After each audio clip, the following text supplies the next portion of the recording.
معزز سامعین گرامی قدر، ہم ایک نام نہاد ایسے اسلامی معاشرے میں جی رہے ہیں کہ جو نام کا تو اسلامی ہے اور ایسی ریاست میں جی رہے ہیں جو بے شک ریاست تو اسلامی ہے، لیکن ہمارے اپنے اعمال، ہماری اپنی کرتوتیں اسلام سے مطابقت نہیں رکھتی۔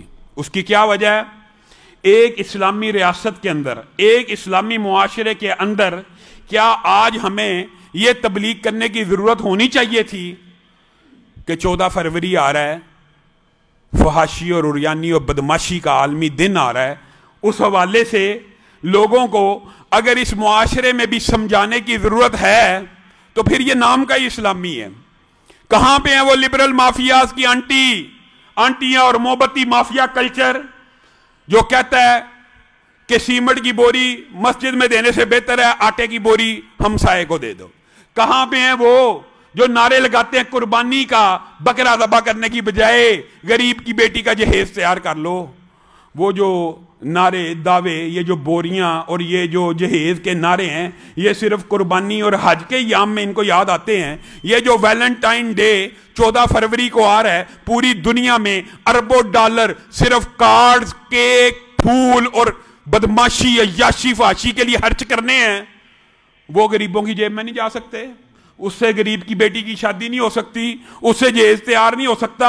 یہ کتنے دکھ اور افسوس کی بات ہے، دکھ اور افسوس کی بات ہے، یہ نو ہے کہ ہم اس اسلامی معاشرے میں رہتے ہیں جہاں پہ ہماری اسلامی تربیت کا اندازہ یہ ہے کہ غیر محرم محبوب ہے، غیر محرم صنم ہے، معاذ اللہ غیر محرم معشوق ہے، اس کے لیے شعر و شاعری کی جا رہی ہے، اس کے لیے شعر و شاعری کی صنف ایجاد ہے، اس کے لیے لمبے لمبے افسانے ہیں، اس کے لیے پیار محبت کے ایسے ایسے واہیات اور گندے اشعار ہیں، شعراء کی کتابیں موجود ہیں، اور جو پکیزہ تعلقات ہیں میاں اور بیوی کا، ان کے لیے شعر اور شاعری نہیں ہے، ان کے لیے ان بدبختوں نے کیا کیا ہوا ہے؟ لطیفے ایجاد کیے ہوئے ہیں۔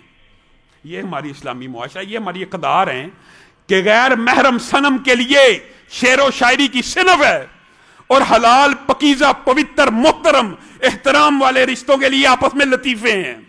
یہ ہمارے معاشرے کا المی ہے۔ میرے بھائیوں، یہ کہاں سے کلچر آیا؟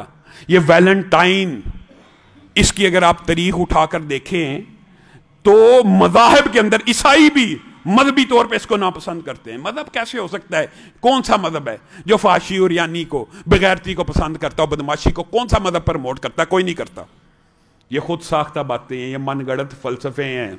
یہ ویلنٹائن، سینٹ ویلنٹائن، اس کے حوالے سے تاریخ میں متعدد واقعات ہے۔ ایک جو مشہور واقعہ ہے، اس کو جیلر کی، بدبخت کو جیلر کی بیٹی سے محبت ہو گئی اور اس نے پھر ایک لیٹر لکھا تھا، فرام یور ویلنٹائن، وہاں سے یہ دن ایجاد ہوا۔ یہ سفلی جذبات کا دن ہے، یہ شہوات کا دن ہے۔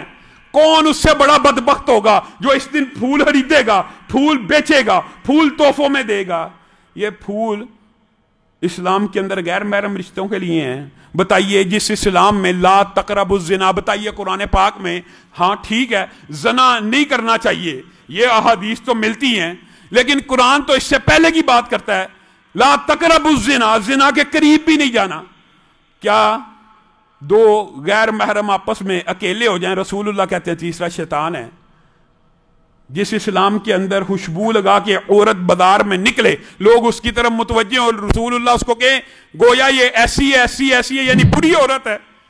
بتائیے، اس اسلام کے اندر غیر محرم رشتہ آپس میں ایک دوسرے کو محبت کے تحفے تحائف بھیجے، آپ کے سامنے وہ حدیثیں نہیں آتی اور قرآن کی آیت ہے؟ اس سے بڑا بدبخت ظالم کون ہے جو معاشرے میں فحاشی اور عریانی کو فروغ دینا چاہتا ہو؟ اور آپ کو پتہ ہے یہ حدیث بھی صحیح ہے کہ قرآن کی آیت بھی ہے کہ ایسے نرم آواز میں، غیر محرم سے نرم آواز میں بھی بات نہیں ہونی چاہیے، ایسی آواز ایسی لوچدار نہیں ہونی چاہیے کہ اس کے دل میں مرض پیدا ہو، وہ آپ کی طرف متوجہ ہو۔ آپ کی غیر موجودگی میں کوئی خدمت گزار غیر محرم رشتے کو بڑھ بڑھ کے پوچھے، یہ اسلام میں اس کی اجازت نہیں ہے۔ رسول اللہ صلی اللہ علیہ وسلم نے کہہ دیا تھا کہ کل قیامت کے دن ایسا بندہ جو تیرے رشتوں کے اوپر اس انداز میں فیور کر رہا ہو کہ رشتوں کے دل میں، چاہے اس کے دل میں خیال ہو یا نہ ہو، رشتوں کے دل میں کیا مطلب؟ ایک بندہ کسی کی ڈیوٹی لگا کے گیا، میں سفر پہ جا رہا ہوں اور میرے گھر والوں کا خیال رکھنا۔ اب وہ بندہ اس کی ذمہ داری یہ ہے کہ گھر والوں کا خیال رکھے، جب وہ کوئی چیز منگوائیں دے دے، وہ بار بار کالیں کر رہا ہے، بار بار بیلیں بجا رہا ہے، بار بار گھر کی دستک دے رہا ہے کہ میرے لائق کو خدمت، میرے لائق کو خدمت، اگرچہ وہ اخلاص سے کر رہا ہو لیکن اس کا انداز یہ ہو کہ گھر والی کے دل میں یہ خیال پیدا ہو کہ یہ جتنی میرے خامن نے ڈیوٹی لگائی ہے اس سے بڑھ کے کر رہا ہے، یہ اس سے بڑھ کے کر رہا ہے۔ حدیث کے الفاظ یہ ہیں، کل قیامت کے دن اس بندے کو کھڑا کیا جائے گا اور اس کے خامن کو کہا جائے گا جب تو اللہ کے راستے پہ نکلا تھا تو اس نے تیرے گھر والوں کو صرف یہ کہا تھا، برائی کوئی نہیں کی، برا کچھ نہیں کہا، صرف یہ وسوسہ تیرے گھر والوں کے دل میں ڈالنے میں کامیاب ہو گیا تھا کہ یہ بندہ میری زیادہ فیور کرتا ہے، جا یہ تیرے سامنے کھڑا ہے، اس کی یہ نیکیوں کی کتاب ہے، جتنی نیکیاں چاہتا ہے اس میں سے لے لے۔ کوئی بندہ چھوڑے گا کسی کی نیکی اس دن؟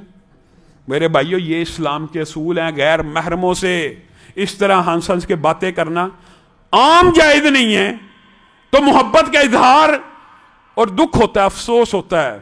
والدین کو بھی، بہن بھائیوں کو بھی اللہ کی قسم سوچنا چاہیے، آپ کا اپنے گھر والوں کے ساتھ بھی محبت اور مودت اور الفت کا رشتہ ہونا چاہیے، تاکہ کوئی بدبخت راہ چلتے آپ کی بہن بیٹی کو کوئی محبت کے الفاظ بول دے تو وہ اس کی طرف اٹریکٹ نہ ہو کہ ہمارے باپ نے تو کبھی ہمیں یہ بھی نہیں کہا میں تم سے محبت کرتا ہوں، ہمارے باپ نے تو کبھی مجھے اپنے سینے سے نہیں لگایا، میرے سر پہ شفقت سے ہاتھ نہیں پھیرا۔ اگر آپ اسلامی معاشرہ چاہتے ہیں تو اپنے آپ کو پورے کے پورا رسول اللہ کی سیرت میں ڈھالیں کہ رسول اللہ کی بیٹی فاطمہ آ رہی ہے، رسول اللہ آگے بڑھ کر ان کا استقبال کر رہے ہیں، ان کے ماتھے کو چوم رہے ہیں۔ یہ وہ بچیاں اور بیٹیاں اور بہنیں ہوتی ہیں، بھائی جن سے محبت کرتے ہیں اور والد جن سے محبت کرتے ہیں، ان کے بہکنے کے امکانات کم ہوتے ہیں۔ اللہ کرے کہ ہمارے معاشرے میں حیا کا کلچر عام ہو، حیا کے دن عام ہو، یہ بے حیائی، فحاشی، عریانی، بدماشی کے دن نیست و نبود ہو جائیں، اور ان سے بڑا بدبخت کوئی نہیں۔ آج سے ارادہ کر کے جائیں، اس کلچر کے خلاف انشاءاللہ آواز بھی اٹھانی ہے، اور اس کلچر کو اپنے اسلامی معاشرے سے ایسے کاٹ پھینکنا ہے کہ پتہ لگے یہ اسلام کی ریاست ہے، یہ دین کی ریاست ہے۔ میرے بھائیوں،